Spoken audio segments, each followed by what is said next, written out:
ഓരോ ക്ഷേത്രങ്ങൾക്കും ഓരോ കഥകളുണ്ടാവും. പുരാണങ്ങളും ഐതിഹ്യങ്ങളും ഒന്നിനൊന്ന് ചേർന്ന് കിടക്കുന്ന ഇത്തരം കഥകളില്ലാത്ത ക്ഷേത്രങ്ങൾ ഇല്ല.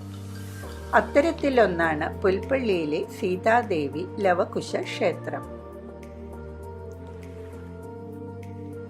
സീതാദേവിക്ക് അഭയം നൽകിയെന്ന് വിശ്വസിക്കപ്പെടുന്ന പുൽപ്പള്ളി രാമായണ കഥകളിൽ ഒരിക്കലും മാറ്റി നിർത്തുവാൻ കഴിയാത്ത ഇടമാണ്. ഇവിടത്തെ സീതാദേവി ലവകുശ ക്ഷേത്രമാട്ടെ അപൂർവങ്ങളിൽ അപൂർവവും. രാമായണ മാസത്തിൽ വിശ്വാസികൾ തേടിയെത്തുന്ന സീതാദേവി ലവകുശ ക്ഷേത്രത്തിൻ്റെ വിശേഷങ്ങളിലേക്ക് പോകാം. വയനാട്ടിലെ മാനന്തവാടിയിൽ നിന്നും സുൽത്താൻ ബത്തേരിയിൽ നിന്നും പുൽപ്പള്ളി ക്ഷേത്രത്തിലേക്ക് എത്തിച്ചേരാം. മീനങ്ങാടിയിൽ നിന്നും 17 കിലോമീറ്ററും ബത്തേരിയിൽ നിന്നും 24 കിലോമീറ്റർ ദൂരവുമുണ്ട്. ഈ ക്ഷേത്രം രാവിലെ 5:30 തുറന്ന് 12:30 അടയ്ക്കുകയും വൈകിട്ട് 5:30 തുറന്ന് രാത്രി 7:30 അടയ്ക്കുകയും ചെയ്യും. പുൽപ്പള്ളി എന്ന പേര് കുട്ടിക്കാലത്ത് ലവകുശന്മാർ കളിച്ചു എന്ന് വിശ്വസിക്കപ്പെടുന്ന ദർഭ പുൽത്തകിടിയുമായി ബന്ധപ്പെട്ടിരിക്കുന്നു.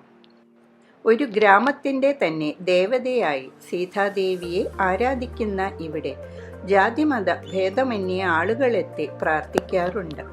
3 തട്ടുകളുള്ള ശ്രീകോവിലാണ് ഈ ക്ഷേത്രത്തിൻ്റേത്. കിഴക്കോട്ട് ദർശനമായാണ് സീതാദേവിയെ ഇവിടെ പ്രതിഷ്ഠിച്ചിരിക്കുന്നത്. തൊട്ടടുത്ത് തന്നെ ശ്രീകോവിലിന് വലതുവശത്ത് പടിഞ്ഞാറോട്ടഭിമുഖമായി ലവകുശന്മാരെയും പ്രതിഷ്ഠിച്ചിരിക്കുന്നു. ശംഖുചക്രമേന്തിയ അഭയ വരദായിനിയാണ് ഇവിടത്തെ സീതാദേവി. മുനികുമാരന്മാരായ ലവകുശന്മാരെ മുരിക്കന്മാർ എന്ന പേരിലാണ് ഇവിടെ ആരാധിക്കുന്നത്. തച്ചിൽ ശിവൻ, അയ്യപ്പൻ, സുബ്രഹ്മണ്യൻ, വേട്ടക്കാരൻ, ഗണപതി, നാഗപ്രതിഷ്ഠ എന്നീ ഉപദേവതാ പ്രതിഷ്ഠകളുമുണ്ട്. അപവാദം ഭയന്ന് രാമന്റെ നിർദ്ദേശപ്രകാരം സഹോദരനായ ലക്ഷ്മണനാണ് സീതയെ കാട്ടിൽ ഉപേക്ഷിക്കുവാനായി വന്നത്. അവിടെ കണ്ട ആൽമരത്തണലിലിരുത്തി ലക്ഷ്മണൻ മടങ്ങിയെന്നും വിശ്വസിക്കപ്പെടുന്നു.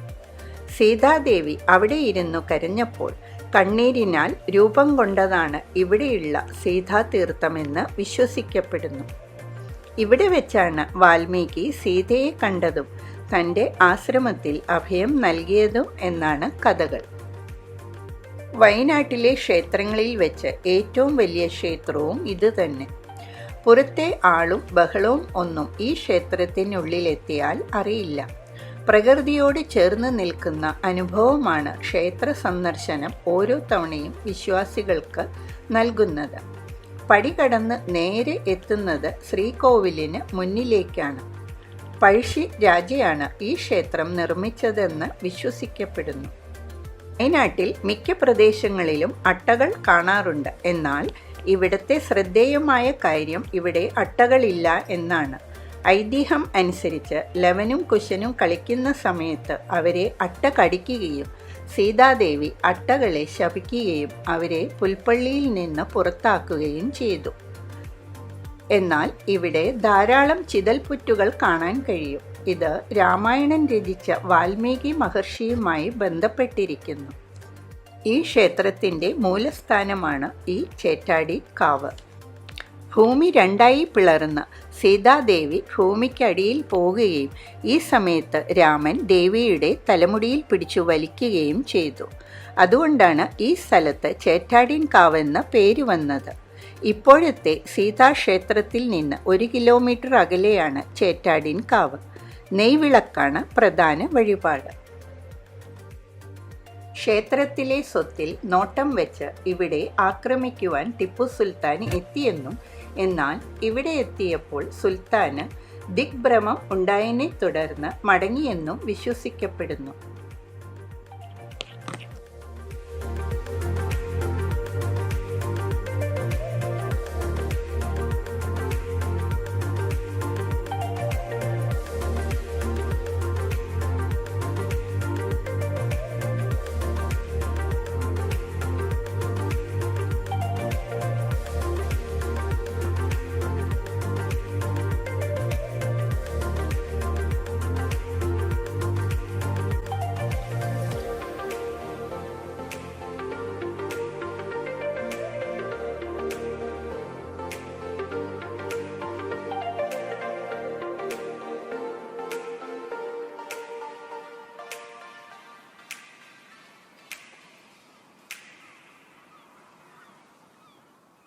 വീഡിയോ ഇവിടെ അവസാനിപ്പിക്കുന്നു. പുതിയ വീഡിയോയുമായി വരുന്നതുവരെ നന്ദി, നമസ്കാരം.